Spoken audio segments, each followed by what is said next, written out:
There was something unsettling about how perfect the neighborhood looked. Hidden just outside San Diego, Willow Creek was the kind of place that made real estate agents drool. Clean-cut lawns, smiling neighbors, family picnics, and manicured parks. It felt like a postcard brought to life. New families moved in every month, lured by its reputation for safety and tight-knit community values. The kind of place where people left their doors unlocked, waved at passing cars, and trusted each other implicitly. Then the Williams family disappeared. It started like any other morning. Newspaper on the porch, coffee mug on the front step. Their 2 kids were supposed to catch the school bus, but they never showed up. Teachers called. Phones rang unanswered. Neighbors noticed the garage door was open all day, but no one thought much of it. Until the evening came and the lights never turned on. A neighbor finally walked over, knocked on the door, and found nothing but silence. No barking dog. No crying baby. Just a strange, humming sound they couldn't quite place. Low, vibrating, almost like a subwoofer playing a single note just beneath hearing range. Then nothing. By the time police arrived, the house was locked from the inside. No forced entry, no signs of struggle. The Williams' belongings were all there, wallets, phones, even uneaten cereal still on the breakfast table. The beds had been slept in. Security footage from the neighborhood gate showed the family coming home the night before, but no one leaving after. It was as if they'd simply vanished into thin air. The community was shaken, but they told themselves it was a one-time tragedy. Maybe the family fled. Maybe something personal. But 2 weeks later, it happened again. The Garcias, who lived just 3 streets away, were last seen unloading groceries on a Sunday afternoon. They had plans to attend a neighborhood block party that night. They never showed up.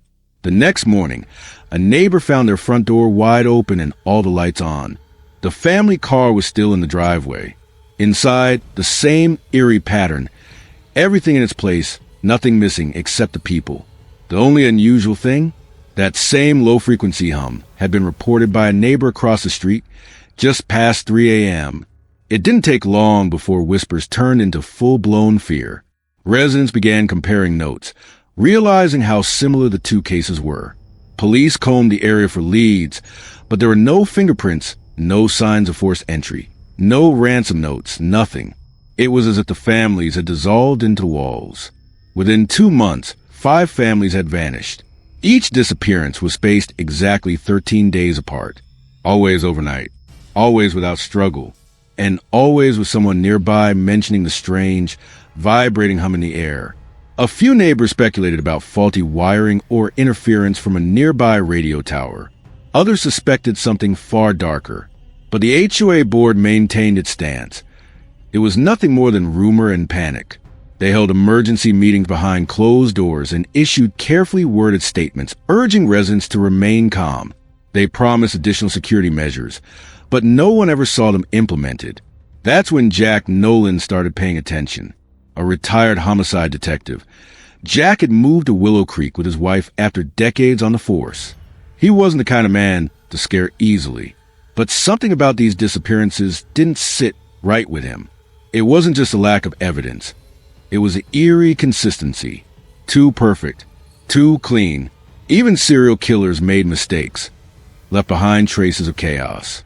This felt calculated, designed, controlled. Jack started keeping track. He marked the disappearance dates on a calendar, noticing the exact interval between them. He mapped out the locations of the missing homes. They formed a perfect arc around the neighborhood's Central Park, the same area maintained and operated by the HOA.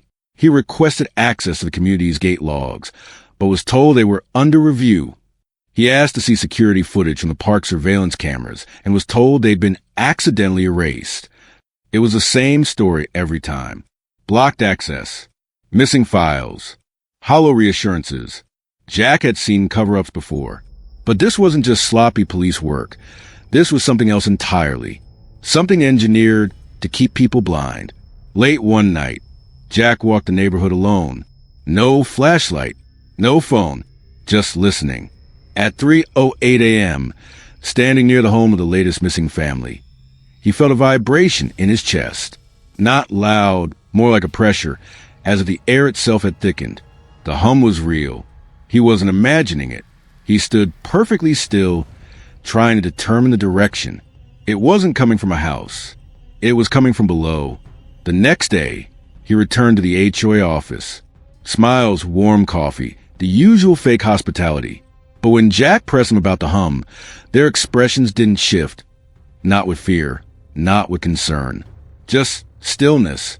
One of them, a man named Gerald who'd been on the board for years, gave a polite laugh and said, "You're just hearing things, Mr. Nolan.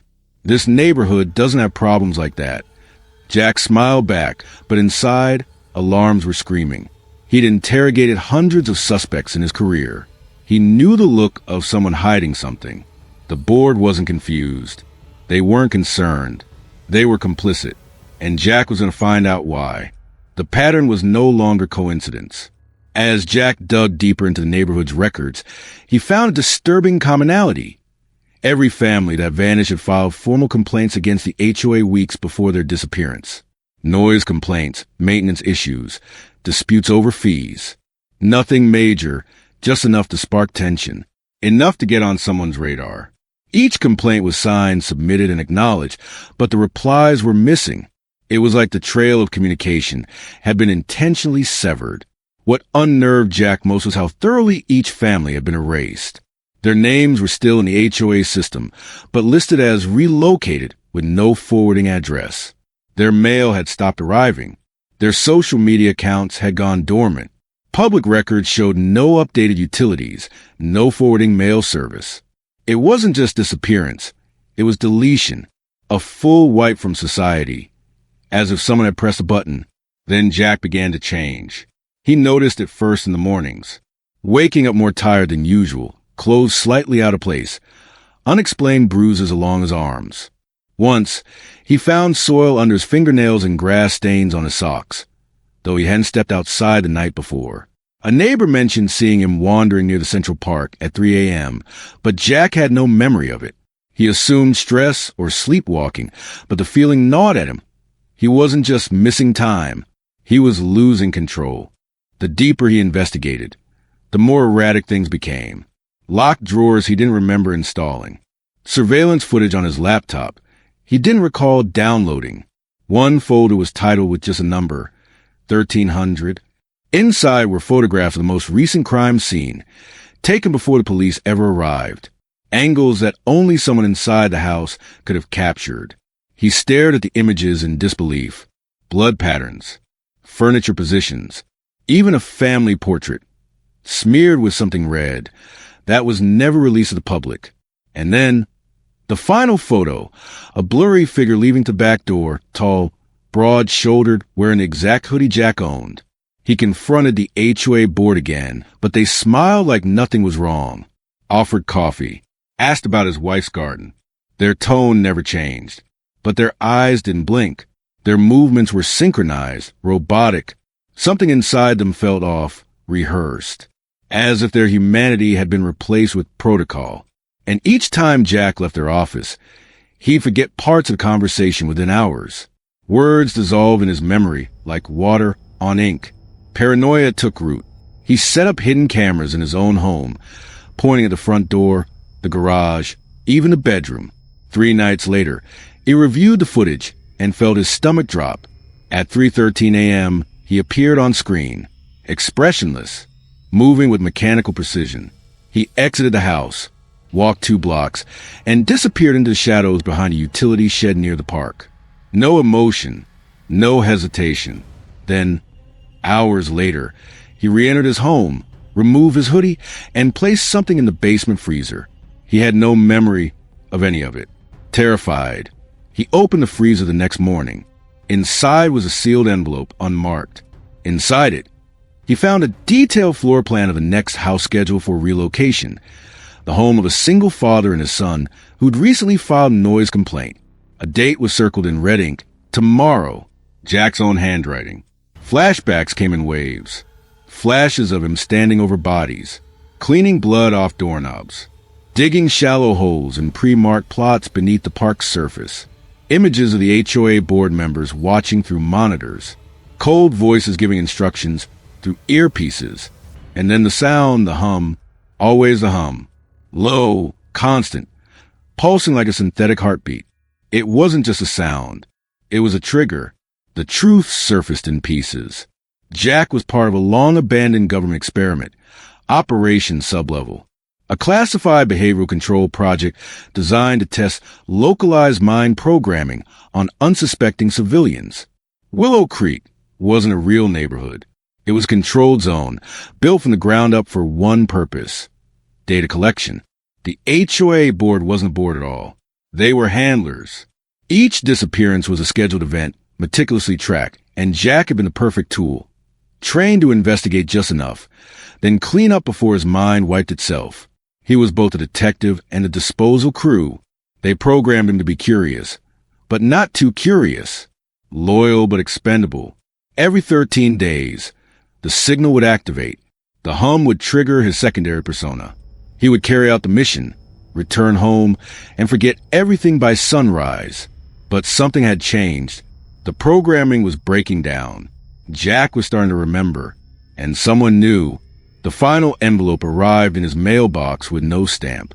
Inside, a photo of Jack asleep in his bed, taken from inside the room. A sticky note was attached, for words written in cold, black ink. Next cleanup, Jack Nolan. End of story 1. Story 2. They said it was a place of hope, a safe haven for broken homes and lost children. But beneath the floorboards of St. Marlowe's Church in small-town Ohio, a secret was buried. One by one, foster children vanished. No signs, no screams, no suspects. Until decades later, a construction crew hit concrete in the wrong place and unearthed a sealed basement soaked in dried blood, filled with toys, shoes, and torn-up Sunday school Bibles. But the most chilling part? The man who delivers today's sermons was once one of the missing. St. Marlowe's Church stood at the center of quiet Ohio town, its steeple rising above aging rooftops and weather-worn sidewalks. It had been there longer than the town's hospital, longer than the courthouse, longer even than most of the houses clustered around it. To the townsfolk, it wasn't just a place of worship. It was the backbone of the community, the place where broken families brought their children, where orphans were blessed, and where troubled youth were given a second chance. But beneath its sacred exterior, something dark had taken root. In the late 1980s, the town's child protective services began placing a growing number of foster children with local families connected to the church. Many of these kids came from difficult backgrounds, abandonment, abuse, trauma, and the church offered free Sunday school, weekly meals, and even emotional counseling under the guidance of the parish priest. It all seemed too good to be true, and for a while it was. Then, one by one, the children started disappearing. At first, no one noticed. The foster system was chaotic, disorganized. Case files were often incomplete. Families rotated frequently, and some children had no legal guardians to advocate for them. When 9-year-old Tommy Kessler didn't show up for class after Sunday school, his foster parents assumed he'd run away. The police filed a report and moved on. Months later, a 7-year-old girl named Dana Mullins was last seen playing the churchyard during an Easter event. No witnesses, no trace. The pattern repeated. Quietly, chillingly. Over the next 12 years, more than a dozen foster children disappeared under near-identical circumstances. Most were last seen inside or near St. Marlowe's Church. Some vanished after Sunday service, others during weekday events or counseling sessions. The police never found any sign of struggle. No forced entry. No bodies. No leads. Just silence. The official narrative leaned on the chaos of the foster system. Runaways. Transfers. Miscommunication. CPS was blamed for losing files. Families were accused of negligence. And the church? It remained untouchable. The town's faith in St. Marlowe's was ironclad.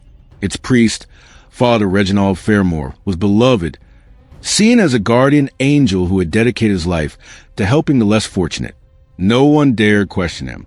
If a child vanished, it had to be the system's fault, or the child's. Still, rumors began to fester beneath the surface. Some children, before disappearing, made unsettling comments. One foster boy told his school counselor he heard strange noises under the church floorboards at night. Another claimed the priest had a secret room where kids went and never came back. A third, a 10-year-old named Micah, drew disturbing images in his notebook. Figures bound in chains, crosses upside down, blood on stone walls. He vanished 2 weeks later. Yet the town kept moving forward, as small towns do. Whispers were easy to ignore when faith was strong, and most residents preferred to believe the stories were nothing more than childhood imagination. After all, Father Fairmore had never been charged with anything, and when he died in 2003, the community mourned him like a saint. He was buried behind the church, his headstone inscribed with verses about salvation and purity. A year after his death, a new pastor arrived. Young, soft-spoken, and deeply devout, Pastor Jacob quickly gained the trust of the town. He revitalized the church's youth programs, led food drives, and opened a new foster outreach program. The disappearances stopped.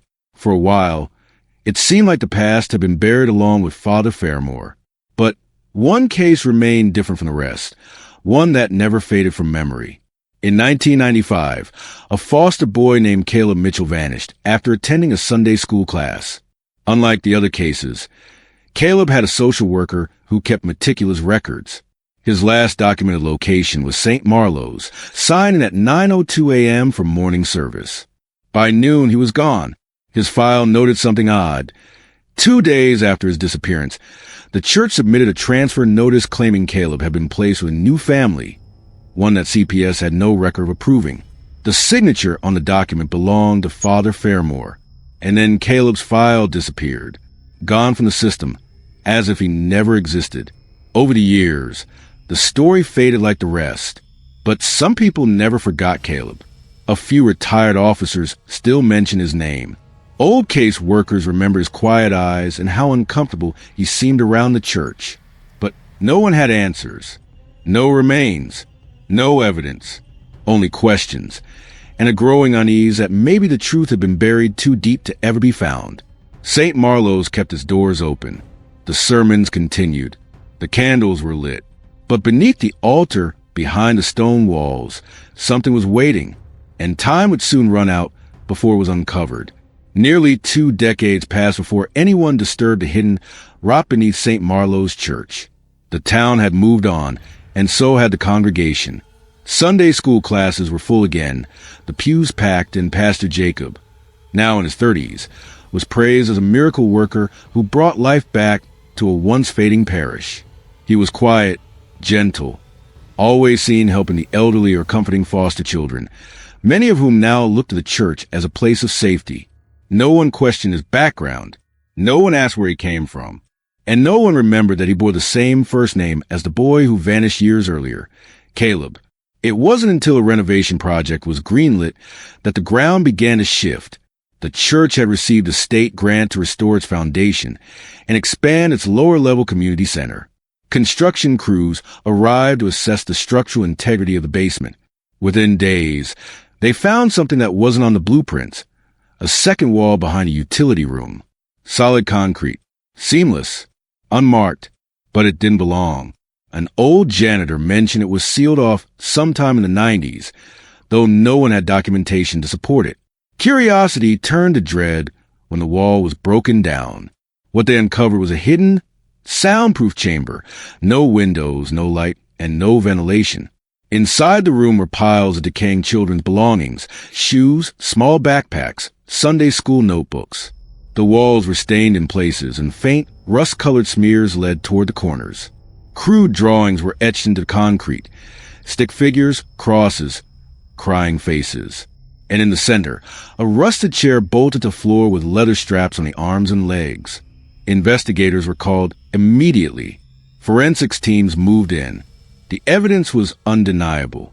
The blood found in the room came from multiple individuals, some of whom were eventually matched to the DNA profiles of missing foster children from the late 80s and 90s. Old teeth and bone fragments were discovered beneath floorboards. The church, once a sanctuary, had been a slaughterhouse, and the man behind it, the man the town had once called a saint, had kept it all hidden just steps away from his sermons. The public reaction was explosive. National media descended on the small town. Former foster families returned with tears and accusations. Lawsuits were filed against the church and the diocese. An independent investigation was launched. But among the flood of interviews and outrage, one fact sent an even deeper chill through the community. The current pastor's identity did not check out. Pastor Jacob, as he was known, had no verifiable past prior to his adoption records, documents signed by Father Reginald Fairmore himself. The timeline matched exactly with the disappearance of Caleb Mitchell. His facial features, when compared to a childhood photo of Caleb, were nearly identical, and his social security number was issued years after a supposed birth date. Every trail that should have led to clarity only deepened confusion. The man leading St. Marlowe's was almost certainly one of the missing, but he didn't remember being Caleb. At least, that's what he claimed. When questioned by authorities, Pastor Jacob appeared shocked, emotional, and disoriented. He said he had no memory of anything before his 12th birthday.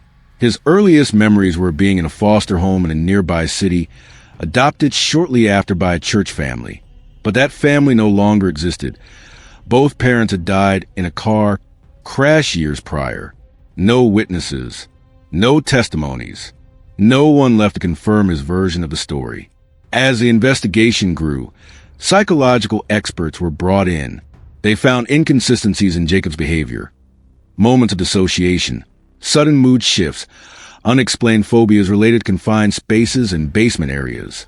He could describe in eerie detail the layout of the sealed room, even though he denied ever seeing it. When shown the drawings recovered from the chamber, he said nothing, but his hands trembled and his breathing faltered. The final breakthrough came when police discovered an old journal hidden in the church's upper attic, tucked behind a false wall. The handwriting matched Father Fairmore's. The entries documented his twisted belief in cleansing broken souls and preparing the chosen for rebirth. Several pages reference a boy CM described as a quiet one, the obedient one, and eventually the heir. The last entry read, "Caleb will understand. He always does. He's seen what I've seen.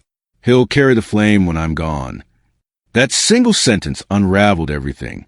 Pastor Jacob, whether he remembered it or not, had been raised by the monster the town once worshipped. He had lived, perhaps even survived, in that room. And for years, he had continued the legacy, unknowingly or not. No one could determine whether he was a victim or successor. But the psychological damage was undeniable. The church was closed indefinitely. The grounds fenced off. Pastor Jacob was placed under psychiatric evaluation at a secure facility. And as media interest slowly moved on, the town was left with scars deeper than any building could hide. The steeple still cast its shadow, but no one looked up anymore. End of story 2. For over a decade, apartment 306 sat untouched. Its door sealed shut after a brutal triple homicide that left the floor soaked in blood and the walls etched with claw marks. The landlord refused to rent it out, calling it a cursed space. But the rest of the building? Fully occupied. And yet, late at night, tenants began filing the same complaint. Screams coming from inside the sealed apartment, furniture dragging, and a whisper that crawled beneath the floorboards. No one lived there. At least, no one alive. But what made this case terrifying wasn't just the sounds. It was what happened after people complained. Because within weeks, every single one of them committed the exact same murder-suicide they had heard about from years ago, right down to the placement of the bodies. As if apartment 306 wasn't just haunted, but spreading. Apartment 306 had been empty for 14 years, a dark wound in the otherwise bustling fabric of the building. 14 years since that horrific night when a young family, father, mother, and their 5-year-old son, were violently torn apart in a frenzy that shook the neighborhood to its core. The father, in the grip of a maddening rage, ended the lives of his loved ones before turning the weapon on himself. The police called it tragic murder-suicide. The landlord called it cursed, and the tenants called it something they never wanted to speak of. Since that night, no one had dared to live in apartment 306. It was sealed, left untouched like a tomb. But silence was never complete in that building. Almost immediately after the crime, whispers began to swirl. Tenants in surrounding apartments reported hearing sounds coming from 306. Muffled arguments, children's laughter turning into cries, sharp bangs echoing through the walls late into the night. It was as if the apartment had not been emptied, but was still occupied by something unseen. The building's halls were filled with an oppressive wait around 3 in the morning, the exact time the original horror had unfolded. Doors rattled, lights flickered, and the air would turn icy cold. For years, these reports were dismissed as paranoia or the effects of old pipes and settling foundations. But tenants began to grow uneasy as the complaints became more specific, more chilling. Residents in apartments 304 and 308 spoke of hearing a voice, soft but clear, calling their names from behind the sealed door. One tenant described waking to find an invisible presence watching her sleep, the sensation so intense she bolted upright, heart pounding. Another swore they had heard scratching beneath their bedroom floorboards, as if desperate fingernails were clawing their way out. The landlord, a pragmatic man uninterested in ghost stories, initially brushed off the complaints. He told tenants it was probably rats or the building settling, nothing more. Yet, as complaints multiplied, his skepticism wavered. Tenants who had once been jovial and grounded began exhibiting strange behaviors. Surveillance footage, installed after a rash of break-ins in the neighborhood, captured some of the building's residents walking the halls in the dead of night, eyes vacant, muttering under their breath. On multiple occasions, tenants were seen standing motionless outside apartment 306 for hours, staring at the locked door with an expression that chilled the observers. The first truly inexplicable incident happened 5 years ago. A young woman, living in apartment 304, was found dead alongside her boyfriend in what initially appeared to be a domestic dispute. But as the investigation unfolded, it became clear this was no ordinary crime. The method of killing matched exactly the details of the original murders in 306. The father strangled the mother and child before shooting himself. The young woman had replicated this brutal sequence with cold precision, despite having no history of violence, no signs of mental illness, and no known motive. Detectives were baffled. What connection could there be between a crime committed 14 years prior in a sealed apartment and a seemingly unrelated murder-suicide next door? The pieces didn't fit until more incidents occurred. Another tenant who complained of strange noises was later found dead, and the pattern repeated. Each victim had committed murder-suicide mirroring the original case, down to the exact timing. Each happened at or near 3:06 a.m. The same hour the horror began in 3:06. Psychologists suggested shared psychosis, a rare phenomenon where individuals develop identical delusions under extreme stress. But even they struggled to explain how the victims, unrelated and scattered across the building, could be drawn into the same dark ritual. The police began treating the apartment as a nexus of malevolence, a place that echoed with the violence of its past and ensnared those who dared listen. The tenants' complaint became a grim litany. Screams that turned to silence, scratching beneath floors, faint weeping in the walls. No one who reported these disturbances seemed safe. Each voice that echoed from apartment 306 was more than a ghost story. It was a warning that no one truly escaped the reach of what had transpired there. The landlord, now a man visibly aged beyond his years, tried to keep the apartment locked indefinitely, but sound traveled in strange waves through the building's aging pipes and wooden beams. Those sounds, those voices, found their way into the minds of the living. Some tenants reported waking up with bruises, others with torn clothes and bloodied hands, as if the apartment itself was reaching through the walls. The police log grew thick, with reports from frightened tenants. Many refused to stay in the building, fleeing at night or moving out altogether. Yet some remained, haunted and helpless, their lives slowly unraveling under the weight of unseen terror. What made this place more terrifying wasn't just the violence that had stained its walls, but the fact that the apartment never truly emptied. The screams didn't fade, the scratching never ceased, and the voices kept calling, luring one tenant after another into the same nightmare, until the building itself seemed alive with the restless echoes of apartment 300's darkest night. The question no one dared answer out loud was simple and horrifying. How long before the curse claimed its next victim? The unrelenting grip of apartment 300 and SX's dark legacy stretched far beyond what anyone could have imagined.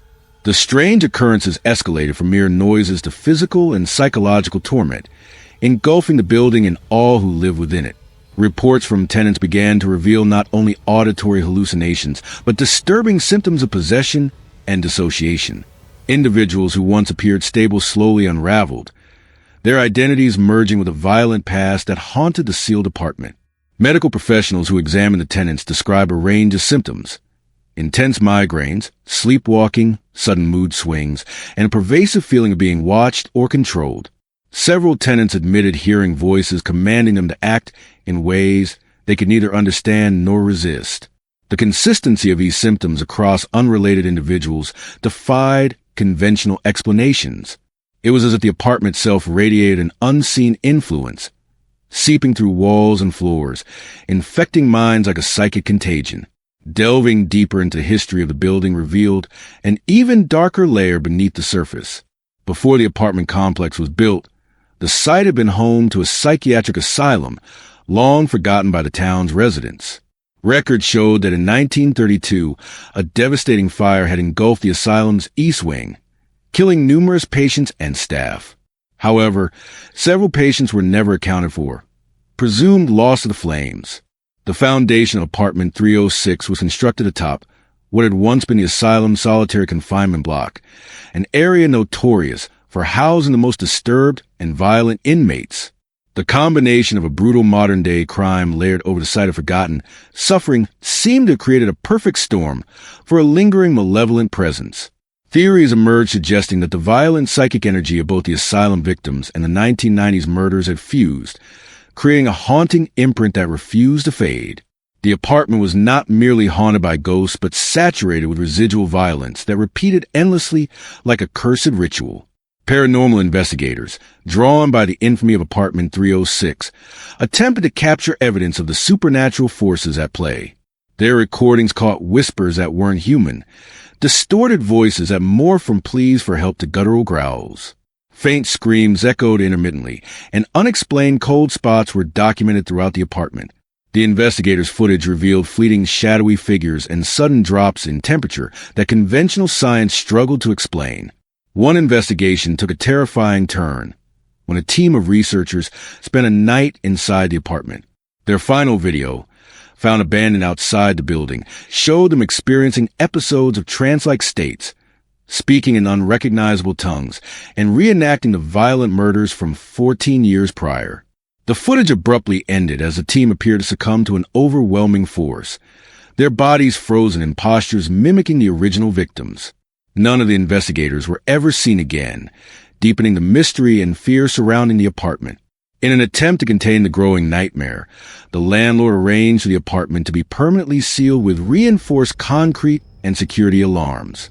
Yet, even this drastic measure failed to silence the echoes. The disturbing phenomena began spreading to neighboring units, as if the curse was breaking free from its physical bounds.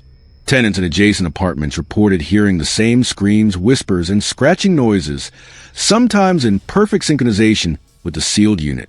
Experts proposed that the curse was a form of psychic contagion, transmitted through thin walls, shared ventilation shafts, and the building's aging plumbing system. The apartment's history of layered trauma created a psychic vortex, pulling susceptible minds into the cycle of violence. The phenomena resembled possession, with each tenant reliving the murder-suicide through vivid nightmares or waking hallucinations, compelled to reenact the horrific events. Further investigation uncovered a chilling revelation. The original father who committed the triple homicide was himself influenced by a shadowy figure from decades earlier, a previous tenant of the asylum-era site who had died in a similarly violent and ritualistic manner. This dark lineage suggested that the violent acts were trapped in a loop, passing from one victim to another, each doomed to repeat the same cycle of bloodshed. The curse was less a haunting and more an eternal possession, a psychic parasite feeding on the living through a chain of doomed souls. The psychological and supernatural grip extended beyond the building's walls. Family members of affected tenants reported receiving cryptic phone calls and unexplainable messages hinting at the apartment's power. Some relatives noticed their loved one's personalities shifting, becoming distant and cold as if replaced by something else entirely. Even law enforcement struggled to approach the case logically. Detectives assigned to the incidents found themselves pulled into the story more deeply than expected. One detective began experiencing vivid dreams of the original crime scene, waking up with bruises matching the wounds of the victims. His demeanor changed, once rational and grounded. He grew obsessed with unlocking the apartment's secrets. The final known footage of him showed him standing silently before the sealed door of apartment 306, clutching a butcher's knife, his eyes vacant and unseeing. The case of apartment 306 defied explanation, caught at the intersection of the paranormal and the psychological. It was a reminder that some horrors are not confined to a moment in time, but echo endlessly, carried forward by memory, trauma, and something darker still. The building, the apartment, and all who lived near became unwilling participants in a cycle of terror and death, a story with no end, only the chilling certainty that the voices would never truly be silenced. End of story 3. Last story 4. Officer named Kane, an enforcer known for brutal justice and mysterious disappearances. There's just one problem. Officer Kane vanished 20 years ago, and his name doesn't exist in any official records. Every step into the night shifts the rookie deeper into a nightmare, until he discovers Kane was never alive during a patrol, and now, the ghost of the infamous cop wants a new body to finish his mission, and he's already inside the patrol car.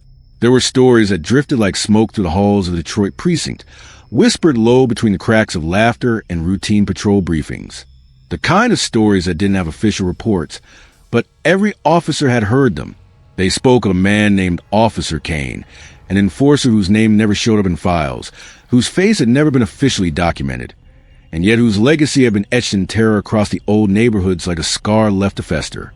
He was said to have operated in the city decades ago, during a time when corruption was so deep, it had roots in the bones of the precinct itself.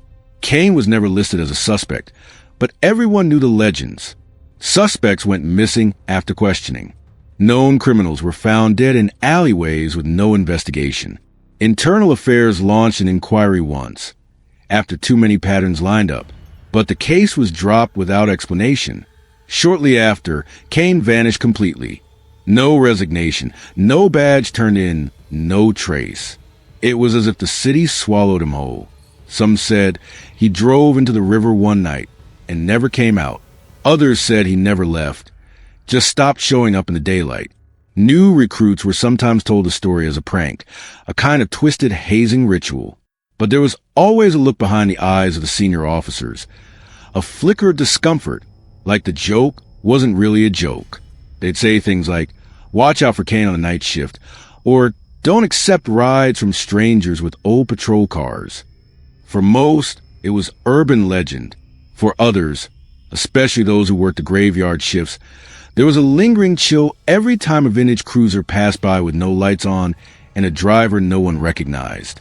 Years passed, and Detroit continued to shift, crumble, rebuild, and decay again in a mess of changing leadership and an overworked department. The story of Kane faded into background noise, until it didn't. A rookie, fresh out of the academy, received a cryptic assignment. He was being placed under the mentorship of a senior officer who preferred the night shift. There was no name on the official memo, just a patrol schedule and a badge number that didn't exist in the current system. At first, the rookie thought it was a clerical error, but every time he tried to report the mistake, supervisors brushed it off with vague warnings. Some wouldn't even look him in the eye when he asked. It was as if everyone knew something but refused to say it out loud. That night, a vintage black and white cruiser rolled into the precinct lot. The car was spotless, the siren light unused but polished. The engine didn't hum like the others. It growled. It wasn't part of the department's registered fleet. The rookie hesitated, unsure whether this was some elaborate prank. But the moment he sat in the passenger seat, something shifted. The air grew colder. The windows fogged slightly despite the heat outside. The dashboard dials flickered for a split second, and the odometer rolled back to 0. The ride was silent. Strange. The streets they patrolled didn't appear on any GPS system. The rookie began noticing patterns. Certain corners seemed too quiet. Certain buildings looked like they hadn't been touched since the 90s. They weren't responding to calls. They were following a path, a pattern, a route known only to the driver. The rookie began to experience subtle changes. Time slowed during the ride. Streetlights flickered as they passed, and certain alleys evoked a heavy pressure in his chest. It was like the city itself was holding its breath. As the hours dragged on, the rookie started recalling details he didn't remember learning. He knew names, addresses, criminal records from decades ago. He could remember places he had never visited, crimes he had never studied. Something was bleeding into him. Memories that weren't his, instincts that weren't trained, thoughts that didn't belong. It was as though being in that car, on that ride, with that presence, was infecting him. When he looked into the rearview mirror at one point, he didn't see his own reflection. He saw a darker version of himself. Eyes sunken, uniform aged, badge number smudged. A glimpse, a flicker. Then it was gone, but the feeling remained. There were no reports filed that night. No logs. The car didn't register at any checkpoints, and the cameras at intersections failed to capture it. In the morning, the rookie returned, quiet, pale, and different. He didn't speak about what happened. He couldn't. Something had been taken, or replaced. And somewhere deep in the archives of the old precinct basement, buried beneath dusty files and sealed folders, a worn badge sits in a locked drawer. It bears no name, only a tarnished initial. K. The ride had begun again, and Kane, or whatever remained of him, had returned. The rookie's life began to unravel in ways he couldn't explain. He stopped sleeping through the night, haunted by sirens that never rang and screams that seemed to echo from inside his own mind. He found himself retracing the same streets during his shifts, unable to explain why he was drawn to them. Each night, he returned to the precinct lot and saw that old cruiser waiting, never needing fuel, never aging, always like a predator waiting for its next command. It had no license plate. The logbooks had no entry for it, but it was always clean, always ready, and always cold inside. His fellow officers began to notice the changes. He spoke less, listened more. His eyes seemed to lose their shine. He answered calls before dispatch sent them out. He appeared at crime scenes minutes before anyone else arrived. Victims he'd never met looked at him with fear, as if recognizing something behind his face. He started writing reports in an older format, one not used since the early 2000s. His paperwork began to resemble archive cases from decades past. Cases that bore the same kind of brutality Kane was once accused of. Behind closed doors, senior officers whispered about what they were seeing. Some swore they saw Kane's face flicker over the rookie's reflection in the mirror glass of the interrogation room. Others refused to work the night shift altogether, resigning early or requesting transfers. Dispatchers reported strange interference during the rookie's patrol hours, distorted voices, overlapping frequencies, and once a desperate voice pleading from a different era, begging someone to stop the ride. The rookie's body remained his, but his mind wasn't alone anymore. The memories that plagued him weren't entirely his. He started having visions of incidents never reported. Suspects chained in basements, interrogations that left bodies cold, alleys soaked in blood with no names to mourn the fallen. He would wake with bruises he couldn't explain, fingerprint around his wrists, boot prints near his door. The city had become unfamiliar. Every alley looked like a grave. Every call felt rehearsed. On one particularly stormy night, the car didn't just wait. It came to him, parked outside his apartment, headlights off, engine silent. But it pulsed like something breathing. Compelled, he got in. This time, the ride didn't follow any known streets. It dipped into parts of Detroit not found on maps anymore, abandoned industrial zones, flooded tunnels, ruins of precincts that had long since collapsed. And with every mile, he felt more of himself being pulled apart, unraveled, and rebuilt into someone else's image. The truth had always been hidden beneath the badge. Kane hadn't disappeared. He had been erased, officially removed from records, unofficially preserved by fear and memory. And now, he had returned in the only way that a ghost like him could. Through possession, through legacy, through a system that never cleansed his rot, only buried it deeper. The rookie wasn't alone. There had been others. Officers who vanished from duty, declared missing, found dead under strange circumstances. Every decade or so, Kane returned, testing the limits of the living world, waiting for the right vessel. Someone new, someone naive, Someone forgotten enough that no one would notice when he changed. And each time, the city let it happen, because no one wanted to admit that the ghosts they created still patrolled their streets. The whispers grew louder within the precinct walls. Files that had been sealed decades ago showed signs of tampering. Old photographs began appearing in break rooms. Grainy images of an officer whose badge number matched none on record, but whose face bore a terrifying resemblance to the rookie. Officers who dared investigate deeper into Kane's past found themselves reassigned or silenced. The deeper they looked, the more they realized this wasn't just a ghost story. It was a cycle, one embedded in the foundation of the force. Soon, the rookie stopped showing up in the daylight. He only worked nights now, and no one could remember the last time they saw him off duty. Some officers swore he didn't cast a reflection anymore. Others noticed that wherever his crews are parked, radios in nearby units would begin to crackle, and body cams would glitch. When officers called out to him on the street, he would turn, but his expression was hollow, distant, like someone answering from inside a locked room. The precinct eventually marked his file as on leave, but no one knew who filed the request. His locker was cleared out one morning, without a trace. But every night, the cruisers still waited. Same lot, same silence, still cold to the touch. It didn't matter who got assigned the night shift. If the keys were touched, if the door was opened, the cycle threatened to begin again. In time, even the rookies stopped telling the story. Not because they forgot, but because they were afraid that speaking Kane's name was enough to bring the ride back. The city moved on. But every so often, on nights when the fog hangs low and the streets go quiet, there's a report of an old patrol car moving through the abandoned parts of Detroit. No radio signal, no call sign, just a hum in the darkness, and a badge that shouldn't exist anymore. The ride never ends. It just waits for the next willing soul. If you made it this far, you're braver than most. But remember, some stories don't stay buried. Some ride the night, waiting for their next chapter or their next victim.